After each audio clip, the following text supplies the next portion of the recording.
What's up? What's happening? Welcome here to Lacrosse Now. Travis Eldridge back with you again this week, and life is good. We've got college lacrosse back. We got real games to talk about from this past weekend. We'll talk about week 0 on the men's side. Also get you ready for week 1, our first full slate of games for men's lacrosse and the opening weekend of women's lacrosse. We'll talk about all of that coming up on this show, including getting Tracy Weiner, our women's expert, get her thoughts on some of the top teams on the women's side.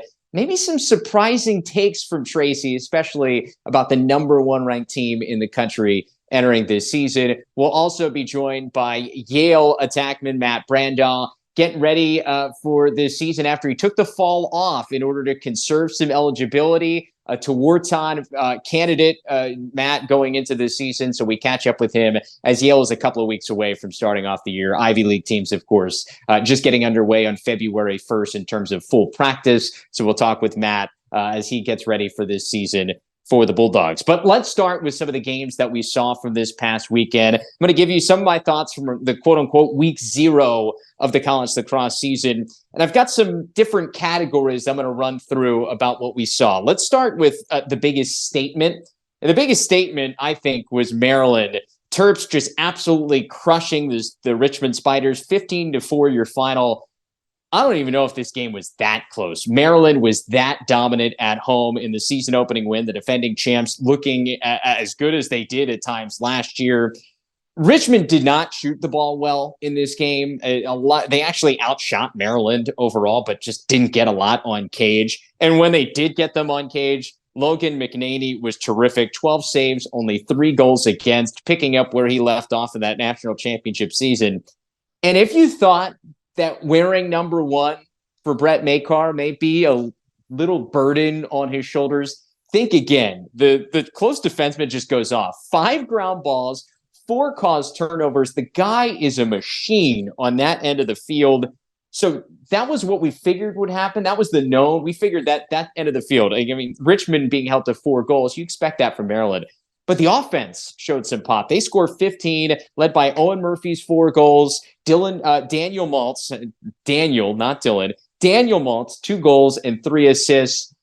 If the offense can give them that kind of production, we know the defense is great. So some questions answered offensively for Maryland, and that is trouble for the rest of the Big Ten and the rest of the country. This team is back as you expected them, but there were some unknowns. A new offensive coordinator, some new pieces offensively. You got to replace the Tewaaraton winner in Alec Wisnauskas. So there were some things, or Logan Wisnauskas. So there's some things to figure out. But all those questions at least answered in week 1 offensively for the Terps. So that's our biggest statement from week 0.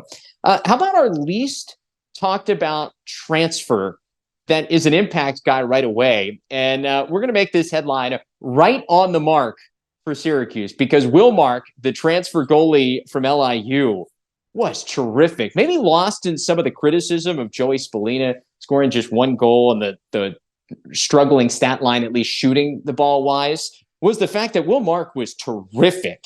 He makes 13 saves, gives up only 5 goals in a 7-5 win over Vermont. And that's a lot of pressure for the defense and the goalie when the offense wasn't great. Syracuse didn't shoot the ball real well. And you kind of figured that. Some new offensive pieces, a very young team on that end of the field, but the defense and Will Mark played terrific. I watched most of the second half of this game. Syracuse does not win without Will Mark's play. He was fantastic, and that's great news if you're a Syracuse fan, because you figured that the offense was going to take some time, and I think that was abundantly clear after week 1. Like, they have talent on that end of the field, we know, but it's going to take some time to figure some things out. If the defense and goalie can play like this and they can get wins while the offense figures it out, I think later in the season, this team is going to be a team to be reckoned with. So the takeaway for Syracuse fans is feel really good about Will Mark, transfer goalie, an impact guy right away. And, you know, I was being told by some different people, like, hey, this guy's really good. He's going to make a difference. But I don't know if nationally it was talked about enough. Make sure you talk about this guy, because he, honestly, he plays like this. He could be an All-American candidate by the end of the year. All right. How about some early Tewaaraton buzz? Who made a statement here in week 0? Jack Myers out of Ohio State. already was a star last year. Like, he's been putting up numbers now for a couple of seasons. He's been kind of the prototypical ex-attackman for this Ohio State offense now for the last couple of years. He goes off in a big win over Air Force, 4 goals, 5 assists, 9 points as they open up that brand new stadium out there at Ohio State. And if this offense plays like that against the big boys, we're going to have to be talking about Ohio State throughout the year. I really like the addition of Kyle Borda, the transfer from Fairfield, is a great piece to add to this offense, make it a little bit more dynamic. I'm really excited to see Jack Myers against the defenses of the ACC against North Carolina and Virginia here at the end of February, because Jack Myers has done this against some teams in the past.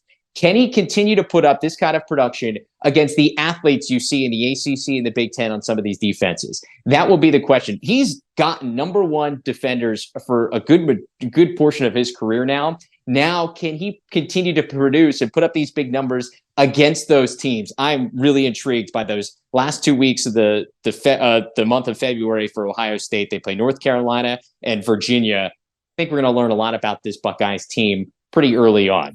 Finally, an honorable mention. I just want to say, if you watched or listened to the show last week, I got the Utah-Denver game completely wrong. I mean, I thought this might be a game. It wasn't. Denver was impressive. Pioneers looked dominant in a win against a typically pesky Utah team. This Utes team has given Denver trouble the last couple of years. Denver's teams that we thought we knew a little bit more about. I think we still don't feel like we know a ton about this Denver team, but the offense looks sharp. And the defense was as good as advertised. Good start for the Pios in Bill Tierney's final season as a head coach. So there you have it. Some week 0 thoughts coming out of our first weekend of college lacrosse. Yale had to sit at home. They'll be sitting at home again this week as they continue to get ready for their opener against Villanova in a couple of weeks. That's a Sunday game on February 19th. But leading up to that game, had a chance to catch up with Yale attackman Matt Brandow as he gets ready for another run at this thing, a guy who may be a wartime candidate. So I had a chance to catch up with him last week as he gets ready for this season. We've got Yale's Matt Brandow joining us now. And Matt, behind the scenes for everybody, we're talking here on February 1st, which is first day of practice for everybody in the Ivy League. Just walk me through the excitement level of you guys start later than everybody else. So what's it feel like to finally get a chance to suit up again with the team? Right. Well, we've been on campus for about 2 weeks or so now, and we've pretty much been itching to get back to have a full practice with the coaches. We've been doing our best captain's practice as much as we can, but there's nothing quite like that February 1st. You know, the feeling in the air, walking into the locker room is going to be very, very exciting today, and I know it's probably felt across the league as well. What does it feel like for you knowing that this is your last go around with Yale? Does it feel different? Well, actually, this is my second to last go around with Yale. So Never mind. All good. But so this fall and then next fall, I'll take a leave of absence from school and finish up my last 2 semesters this spring and next spring. So, but on that note, you know, it is a lot of my classmates or former classmates last go around. So I know it's definitely a little bit special for them, and certainly for, you know, the several guys in my class that did the same thing I did. It's going to be, you know, a very special year trying to go out with a bang for some of those guys. I can't keep track of who's been able to figure out this system and stay on campus for longer. So good for you, man, because getting a chance to continue to play with this team and at that school is special. I wonder, I mean, you mentioned different players that you've come up with, and there are guys that didn't have the luxury of being able to figure this out like you did because COVID happened so early on in your college career. You have experienced it now the last couple of years. What's it like when you see some of the guys that you've competed with for years, they've been your teammates, and because of the system, they've got to go somewhere else to finish up their college career? Right. It's definitely, you know, it's heartbreaking a little bit. I think that everyone that plays at Yale knows it's such a special place to play. And if they had the opportunity that I did to finish out, you know, 4 full years at Yale, we know for a fact that they'd be doing the same thing. So it's definitely it's tough to see, but I know, you know, the guys that have ended up playing in different programs are a bunch of really high quality guys. Like, you know, this year's Brian Tevlin and Chris Fake at Notre Dame, and Brian Tevlin was elected a captain there after a couple months on campus. So, you know, I think it says a lot about Yale, how it prepares, you know, young leaders, but also, wish that we could suit up with those guys for one more season, but it was such a bad time for everyone, and we're blessed to have gotten through COVID, healthy and able to keep playing it all. So you keep an extra like special track of Notre Dame, especially this year throughout the season. Definitely, absolutely, yeah. I think they've got a great team. They should be poised for a great year, and watching those guys and seeing how they compete in a new league and on a new team is going to be very exciting as well. So you mentioned the fall, and because of this, you weren't on campus in the fall. What was that like?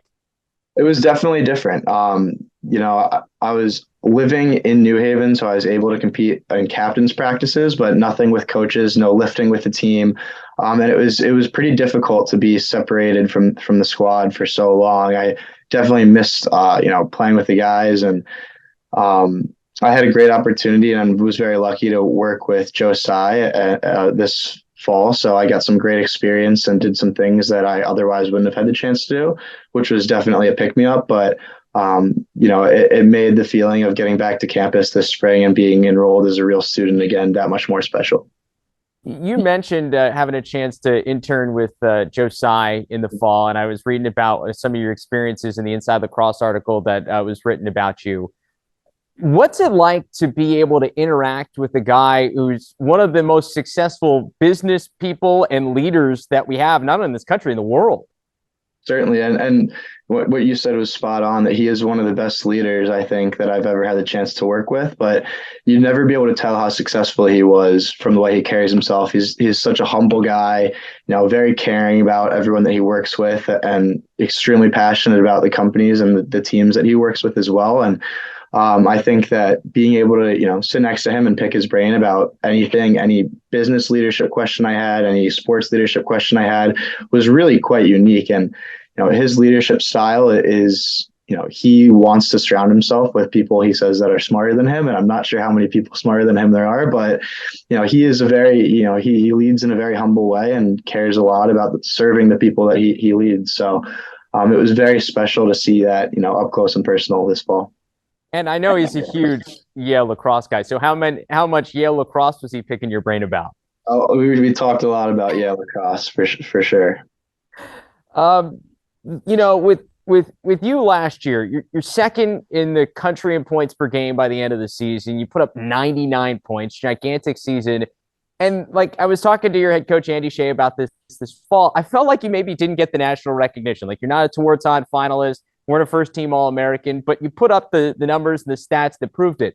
Does that give you like a chip on your shoulder? Like, how did you feel at the end of last season? Obviously disappointed as a team, but maybe disappointed individually as well. I think that's a good question. I think that, some of that stuff obviously might be disappointing for, at least my brother on Twitter. I really don't tend to think too much about the individual awards, and I was much more, bothered by losing the last game of our season in both the Ivy League playoffs and the NCAA playoffs. So, while it may be, slightly disappointing and maybe provide a little bit of a chip on the shoulder, I really don't, care too much about the individual awards. And the only trophy and awards that I'm really going for are the team ones. So. Spoken like a true leader on that team, as we would expect. How your role has obviously changed a bunch since you've been at Yale. You join a team that's so talented, and you come on and you're just like asked to fill a role. And now, as you progress, now you're a leader, a quarterback of an offense, and all that. How do you look back at how your role has changed over your time there at Yale? Right. Well, I think that it's the position that I've been put in has spoke a lot to, the recruiting and also the talent that has come through this program. I think that without the leadership and the ability to kind of sit back and watch guys like Matt Gaudette and Jackson Morrill and Brendan Rooney my first year, I would have never been prepared to step up and take the role that I had. And, Jackson Morrill really took me under his wing and taught me pretty much everything that I need to know about quarterbacking the Yale offense and how to be a leader. And I think that even this year, guys like Chris Lyons and Leo Johnson, who are coming up underneath me, are going to take a quarterbacking role as well. And I think it'll be phenomenal to have three guys that have the ability to quarterback on the field and kind of open us up to play different roles in an offense as well, play more off ball and things like that. So it's definitely been special to kind of develop as a player through my time at Yale. But I think that a lot of that has been credit to the guys that I've learned from, and also the guys that are hopefully learning a little bit from me. You mentioned those guys like Jackson and Matt who were part of that team when you come in freshman year. You're also joining a team back in 2019 that's coming off winning a national championship. I always think that's so unique because like you contributed right away and you're part of that team in 2019, but like you're coming on campus to a bunch of guys that just accomplished the ultimate goal. Like, what was that like? Because like you obviously probably as a high school senior are really pumped that the team that you're going to join just won a title, but it's not yours. So like, what has that done for you now throughout your career, having known that that was accomplished right before you got there? I thought it was great for me. I thought that, pressure is a privilege. And I think that, as much as we wanted to approach that season with it's a brand new clean slate, obviously in the back of everyone's head, it was looming that this team could accomplish something special and most of the players have accomplished something very special. So, at this point in the Yale lacrosse career, no players that won the championship are now currently on the roster. So I think that it gives us a good idea of something that we can chase and something that we know is possible, but also that none of us have tasted before and are very hungry for. So it was definitely a unique experience stepping on campus and seeing all the guys that have had all the success and that I watched in high school that have won a championship, but they did a really good job, I think, flushing that or at least moving on from that and approaching it like a new year. So, I mean, you guys get back to the championship game your freshman year. How much did that taste of being so close? How much does that continue to drive you here in your latter stages of your career? It drives me tremendously. I think, anytime that you get something or so close to something that successful and that you've been chasing really your whole life, and then, end up coming up just a little bit short, it leaves a really sour taste in your mouth. And I remember the following spring, it was 2020 when our season was cut short due to COVID. But I remember working out one day and really struggling to find motivation in that workout. And I think our strength coach kind of noticed that and put on the tape of us losing the Virginia championship over the loudspeaker in the weight room. And I think everybody kind of kicked it into gear a little bit and realized that, we were an angry group of guys that wanted to do something very special. So. You mentioned watching some tape. Who are the guys, whether they're pros, it's guys who played in the past, like guys that are in college now? Like, who are the guys you watch just to like take ideas from to try to continue to build on your game? That's a great question. I think, growing up, I was a big fan of the lacrosse IQ of guys like Steele Stanwyck, and watching him play. And, hopefully I'm not certainly built like him, or I'd say not quite as skilled with the stick as him, but he was so brilliant in the way that he played angles and used his body weight to his advantage.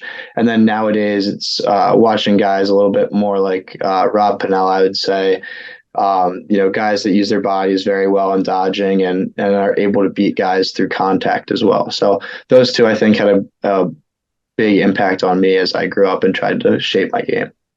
What kind of impact did playing so much sixes here over the last couple of summers with Team USA, including here in the World Games, what kind of impact has that had on your game? I think it was huge. Obviously, it got me in pretty good cardiovascular shape as there's a ton of conditioning involved there. But being able to play with some of the guys on the team like Tom Schreiber and Adam Gittleman was very special to me. And, guys that I've watched growing up in college and watch at the pro level now, and being able to get advice from them and encouragement from them was huge.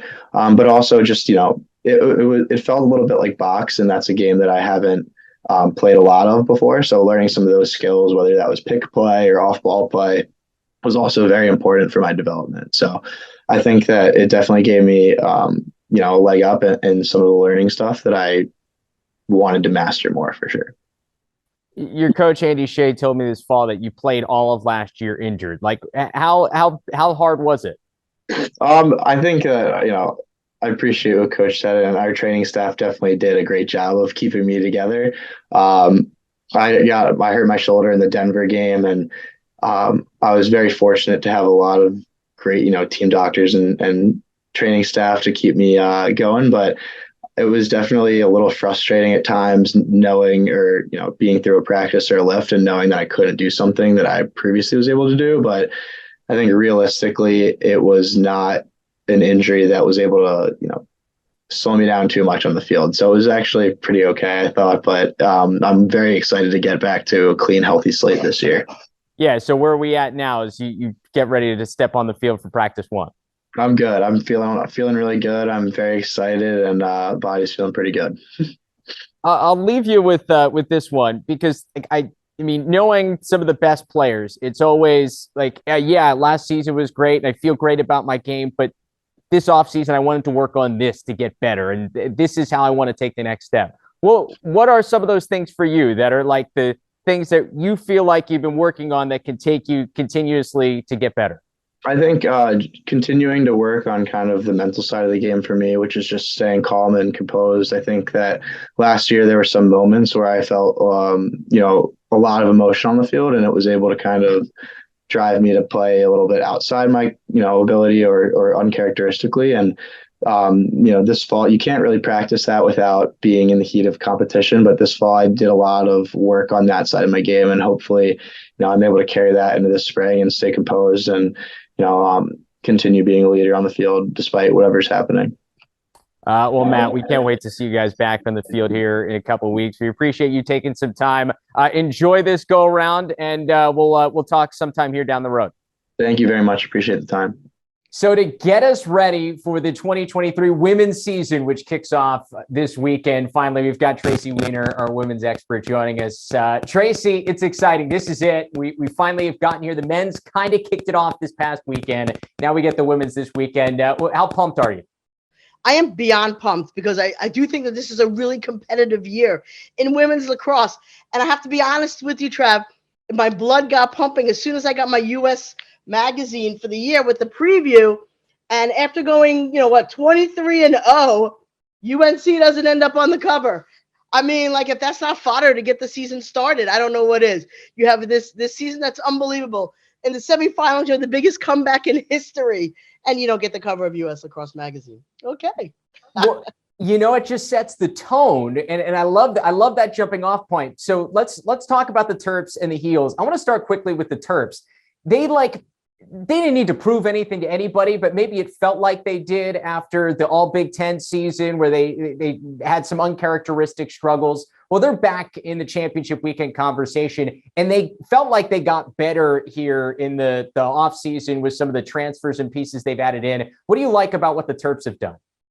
What I like about the Terps, in all honesty, is that they're not built for February and March. They're built for April and May. They have the best goalie in the country and arguably the best defense in the country. And we all know that wins championships. So when you look at Maryland, I feel like they know what their blueprint is to win, and they are following it. They're sticking true to themselves. They're being who they are. Look, they still have a few players that are going to get it done for them on the offensive end. They have Libby May, Lubiker, Clevenger. I mean, they do have those pieces.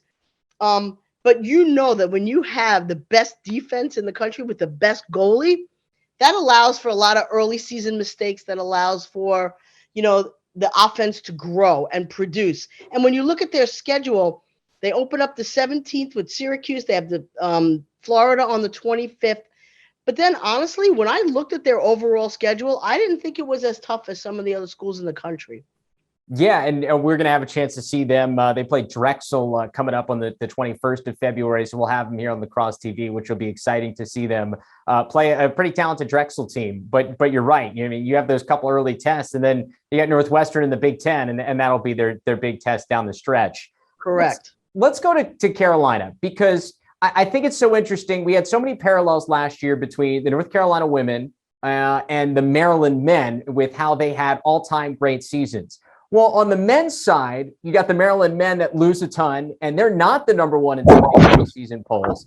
North Carolina women, they lose a lot on offense too, but they are because of the reserves it feels like they have coming back. But it's going to be a different look on offense. What is this offense going to look like? Well, it's going to look like Wurzburger, if you ask me. I mean, that's why I really feel like losing Wareheim was huge for them. I don't think people really understand that when Taylor decided to play her fifth year, out in Florida, I think is where she's at. That's a big loss for them as well when you lose Ortega, when you lose the big pieces that they lost, Scotty Rose, Growney, that whole crew. It's very, very difficult. They lost Ortega, Growney, Mastriani, Giersback, Aldave. But for me, Trav, you want to know the truth? Who's going to replace Taylor Moreno? I mean, like, holy cow, like that is such a huge loss for them. So that's not even going to give the offense a chance to grow. But I do think that Caitlin Wurzberger, it's her time. Look, they do have the two, kids coming back in Emily Knowles, and then they have Brooklyn Walker Welch on Yeah. the defensive end. But still, they lost Emma Trenchard. You losing all these pieces that were so pivotal. And I don't think that people truly understand, that what it takes to win a national championship. The draws are going to be huge. Gears back came up because at the end of the season, she was the one that had the matchups that didn't match up because everybody was watching everybody else, Yeah. So now they're all going to be able to concentrate. Look, Wurzberg is going to get the number one defender on every team. Let's see how Caitlin steps up. Yeah, well, and I think it's so interesting to watch Caitlin Wurzberger's career because she may be the most talked about recruit in the history of women's lacrosse, with how long she was talked about from the 8th grade thing and committing, and then heading to North Carolina after she switched her commitment. But then, like, you get to college, and to be that talked about before, and then because she's on such a talented team, she was able to fly a little under the radar. What do you think it's going to be like with her stepping into that role? Well, it's going to be where, again, she needs to understand that she is now the target of every coach's, when they're doing watching the videos and making all their adjustments. She is going to draw the number one defender, and they're going to say, Caitlin Wurzberger, you're not going to beat us. If North Carolina is going to beat us, it's going to have to be one of your surrounding pieces. It is not going to be you. And again, when we look at who graduated, Ortega, Growney, Mastriani, Giersback, Alde, I mean, those are nightmare matchups in general, and to have them all on the same team. So I think that Jenny Levy, yeah, you were coach of the year last year, but this is the year you're going to prove to us that you're coach of the year, because she's got her work cut out for her in terms of just her game planning, just knowing how are you going to free Wurzberger? What are you going to do when Caitlin hits that frustration wall? Because when you look at Carolina's schedule, in all honesty, they're smart. They don't have a tough game till their 4th game in. No offense to any of the teams that they're playing. But they will have 3 games in before they hit Florida and 6 games in before they get to Boston College. Every other team kind of opens up against a tough team at a conference. So at least at Carolina, in all honesty, they will have a couple of games under their belt to try to figure some stuff out. Yeah, and we talked with Caitlin Wurzberger earlier here in the offseason, and she said, look, it's probably the offense going to look a lot different in February than hopefully it does in May. And it's one of those things. If they can continue to get better, they could be a really talented team. But it's going to be different than it was last year. It's not going to just all work right away. Well, it reminds me of when everybody graduated at Maryland and they just kind of locked off Meg Whittle those years. So when Meg's standing, so when Wurzberger's standing on the 30-yard line with somebody in her grill, what's the other 6 going to do when you're playing 6-on-6? Speaking of star players that have now left, Charlotte North is gone at Boston College, one of the most decorated players in the history of the sport. Right. But I look at what they have coming back, and there's a lot back there, and I mean, like, Belle Smith has to be a Tewaaraton candidate this year with what she's done. I mean, what do you see in the post-Charlotte North era at BC? Balance. I see balance. So what I see from them is now all the other players can kind of breathe a little and say, we don't, and again, a talent like Charlotte's is defining. It's game changing. It's altering. She deserved, and this is not a knock on Charlotte, because she deserved all that she gets and all that she still gets, because she is one of the greatest female players to ever play this game.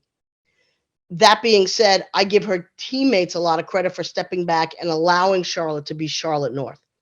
Jen Medjed is a star in her own right. Yeah. Belle Smith is a star in her own right. You have the defense. You have Schleicher. You have Hunter Roman. You have Scales. You have all these other kids that were so good, but allowed Charlotte to be Charlotte. So I think what you'll see now is actually the scouting reports are going to be a little different. Okay, yeah, Belle will probably get the best player on the defensive end, but don't count out Jen Medjed. Jen Medjed's a stud. And again, Boston College has a great defense and a lot of speed in the midfield. And now they also have this group that are only like juniors, a lot of them. And and they've already experienced national championships and, Final Fours and championship games. So I do believe in my heart that Boston College will be their championship Sunday. That's one of my teams that I have there.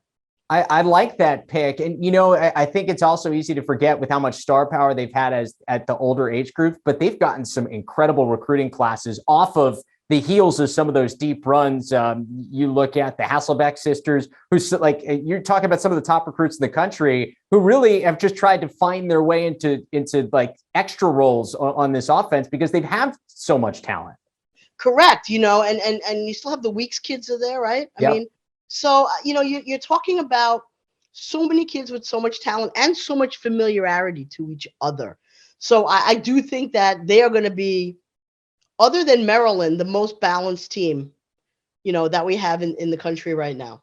Yeah, and don't forget Rachel Hall's back in goal for Boston College. And say what you will about her regular season stats, she has been there championship weekend now back-to-back years. Well, very few teams, you know, in the top bracket here can say they have their returning goalie. Yeah. So, and again, we all understand how important that is. I mean, we saw Taylor Moreno made some saves last year that just were mind-boggling. Look, and we were just talking off before about the Syracuse game we watched on Saturday, and their goalie was out of his mind. And so sometimes the goalies, look, they're either the hero or the GOAT. You know what I mean? True. So, for some of these teams, you know, it's definitely going to be that, you know, finding those out graduated and filling them in with kids that are ready to play. And I think Boston College has the most that are ready to play. All right, let's talk about Syracuse. You just mentioned the men's team that obviously has some growing up to do with on that side. On the women's side, they have some veterans back. Megan Tyrell, you mentioned USA Lacrosse Magazine, the preseason player of the year, returning to wartime finalist. But I feel like no one's talking about this team in the preseason. Why? I think it's because you still have some kids that are coming back. Like some of their stars are coming back from serious knee injuries. Yeah. So you have Carney, you have Ward, you have the other Tyrell. So really the ones that are healthy are Majewski and Tyrell. So what they're waiting to see, I believe, is everybody back? Is everybody at full strength? To me, this is my dark horse team, Syracuse. First of all, you know, I just love Kayla Trainer and her coaching staff, Defo, that whole crew up there. I mean, they're amazing. You know, she's got like this amazing staff up there. And I think they work hard. I think that she's, you know, recruited well. And I do think that if all of these players are healthy, I think that Syracuse can be. And we'll know early on because February 11th, they open up against Northwestern. And then a week later, they play Maryland. So we'll know right away where Syracuse stands. You know, they're always going to play that defense that they play that, you know, it's not my favorite, but whatever, they love it. But I do think that Syracuse is one of my dark horse teams, you know, and I look around and I also feel that way about Florida. Yeah. You know, for me, to segue into, you know, other teams here, Florida and Stony Brook, I believe that this is their years that they need to finally say, you know, they always say, oh, we know we're the underdog. We're the underdog. No. Everybody knows who you are. Get to the Final Four. Let's go. You know, like we keep talking about them. Is this going to be the year? Is this going to be the year? One of these years has to be the year. Stony Brook has taken those steps. They've gotten out of their conference. So they're playing in a more difficult conference, although it's not, you know, but they open up against Michigan. I mean, they have a nice little schedule. You know, he went outside the box a little bit with his schedule to give them some more talent. You know, he's got Hart. He's got Levy. I think Ellie Massera is a star. Yeah. So, I mean, I do think that, you know, Stony Brook has a better opportunity this year to be NCAA ready. But when you look at Florida, look, they already had Lapinto, Pav. They got Resnick in the cage, who's amazing. But they brought in 3 legit transfers. They went to the transfer portal. They brought in Wareheim, Maddie Waters, who I love from USC, and then Diaz from Bryant. And I think that this could finally be the year, you know, that Florida, you know, can make some noise and maybe get to the Final Four. Because I think that 4th spot is up for grabs. Yeah, I'm glad you mentioned Sarah Resnick because she's the type of goalie that's returning. She can steal you a game. Like, I think she single-handedly helped them beat Syracuse down in Florida last year with how she played. She can steal you a game that maybe you shouldn't win otherwise, but she makes a couple of great saves and boom, all of a sudden you win a game by 2 goals that you could have lost by 3. That's correct. And what she does also is that pumps the team up unbelievably. And when you have a goalie like Resnick in the hole, it allows the defense to take a few more chances. And sometimes those chances work out. They're going to be a little more aggressive. They're going to try to hop some passes, knowing that if they make a mistake, you got Resnick in the hole. So I do think that this is that time for those teams to step up. Florida opens up against Michigan, which has a stingy defense. They've done a nice job. They play Maryland on the 25th. So, again, all these teams are kind of playing each other.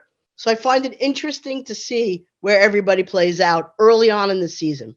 Yeah, we'll know who's got what, at least early on in February here. All right, let's finish off with Northwestern, because despite the fact that Izzy Skane didn't play last year, they make the run to championship weekend, nearly beat North Carolina. I mean, they are minutes away from holding off the Tar Heels. They can't quite get it done. But now Izzy Skane is back. What is the impact of that, especially considering this team was really good and have some pieces back from that team, and now you add Izzy back? Well, you got Kuykendall, you have Skane, you have White, and again, they got Radigan from Mercer, who's great, Haley Radigan. And I'm going to tell you right now, an impact player for them is going to be their freshman, Maddie Taylor from Wantagh. And I can only talk about her because I've seen her play a million times. She's a stud and a half. They got Lacasio, from St. Anthony's as freshmen. If a team is going to play with a chip on their shoulders, it's going to be this group, because that was a tough one. No one's going to lie. All of us as coaches, that's your worst nightmare, to be up by that much and to see it slip away in such a big spot. But Kelly Amante is so resilient. And, you saw Skane was their biggest cheer on the sideline in that whole game. The only thing that, you wonder is going to be the same as Boston College. Are we just going to focus on Skane? Is it going to try to be the Izzy train all over again? And I think in the beginning, I hope that she doesn't push that hard. There's going to be Skane time, because she is legit. She is talented. She was the missing calming piece on the field last year. Maybe not all that talent in terms of what they needed to score, but when the game was getting out of hand, I will tell you that Skane would have been that kid on the field that pulled it all together. Yeah. So, that's what they were missing from Izzy. So I do think, though, that they are incredibly talented. And I do think that they have an opportunity to make some noise this year and possibly get back to the Final Four. So, I do think I kind of feel like I don't know. It's only February, but I do put Northwestern in there. I love obviously Maryland and BC, UNC, Syracuse, Florida, Stony Brook, and whoever else may be a dark horse. I mean, we haven't even mentioned the Ivy Leagues. It's wide open. Honestly, it may, especially after last year with what we saw from North Carolina, this may be the most wide open we've seen the women's game here in a couple of years, and it's going to be a lot of fun. It is. You never know about team. Look at Rutgers last year, coming out of nowhere, 10 championships. I mean, they lost a lot, but you never know who that got them recruited by, And like I said, Michigan is always tough. Stanford, Denver. I mean, we haven't talked about so many teams. And then I'm also excited to see first year in Clemson, big time program. Nice to see those schools kind of bringing it in, And Clemson brought in some transfers to help them get this thing off the ground. They could be, like we saw Pitt, competitive right away with some of these teams in the ACC. Clemson might be competitive right away. Absolutely,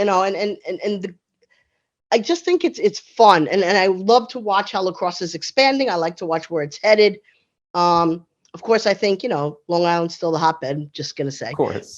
But I mean, we haven't even talked about Loyola. We haven't talked about Duke. We haven't talked about all these other schools. I mean, Duke has so many talented players returning. DeSimone, you got Carney, you got Cubby Biscardi, you have all these players that are coming back, and who knows? UVA we haven't talked about. And you don't want to be disrespectful to anybody and their staffs and all that they do in the off season. And that's what I love about girls lacrosse this year. I really feel as though it's a lot more competitive.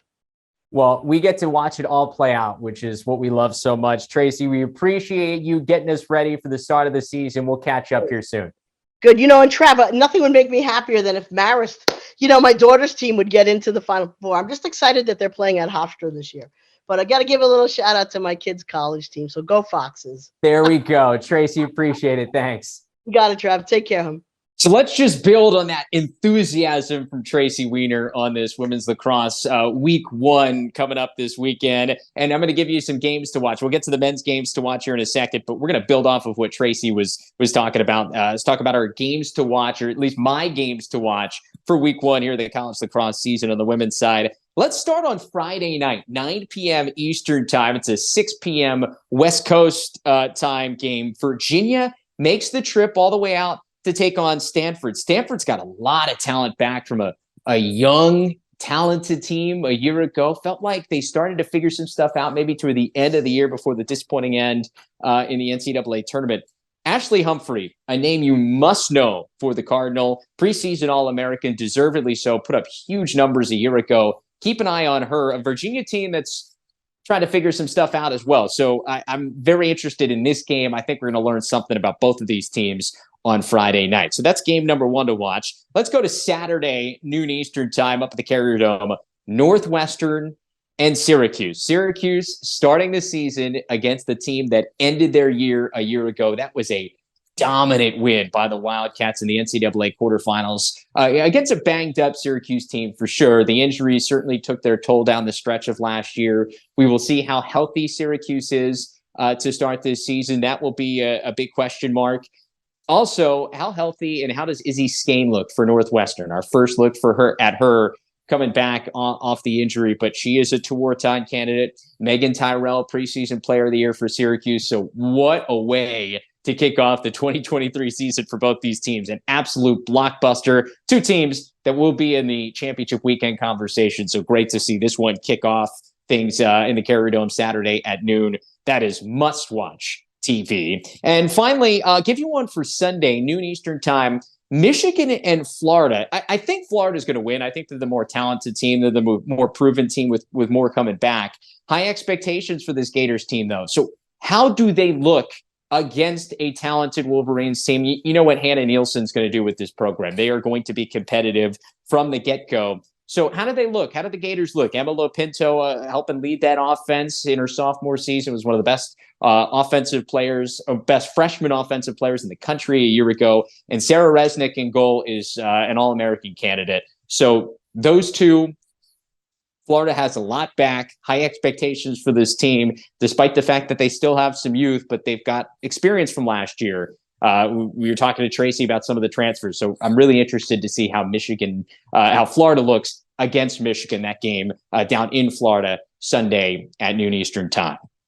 So there are my 3 women's games to watch. I'll give you 3 men's games to watch for this weekend.